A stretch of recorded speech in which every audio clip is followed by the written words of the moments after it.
செல்லமே, உன் கடன் சுமைகள் தாங்காமல் உன் கடனை எப்படி விரட்டுவது என்று கூட தெரியாமல் தவித்து கொண்டு இருக்கிறாய்.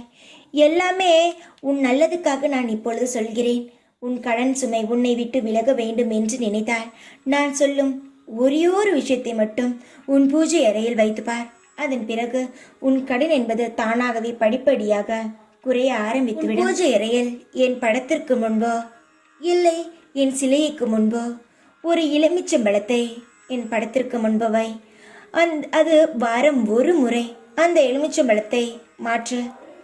அந்த எலுமிச்சம்பழத்தால் உன் வீடு உன் குடும்பத்தை வாரம் ஒரு முறை சுற்றி போட உன்னுடைய கடனானது நிச்சயமாக உன்னை விட்டு விலகும். கண் திஷ்டியானதும் உன்னை விட்டு ஓடும். தானாகவே உன் வீட்டில் அதன் பிறகு அற்புத நிகழ்வுகளும் நடக்க ஆரம்பித்துவிடும். நான் சொன்னதை செய்து பார். அதன் பிறகு உன் வாழ்க்கையில் படிப்படியாக முன்னேறுவதை கண்கூடாகவே பார்ப்பாய்.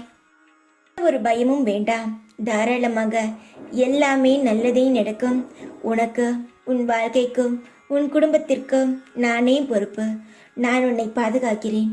உன்னுடைய தேவையில்லாத எண்ணங்களை தூக்கி எறிந்துவிட்டு சந்தோஷமாக இரு. எப்பொழுதும் உன் கூடவே இருப்பேன் நான். ஓம் சாய்ராம்.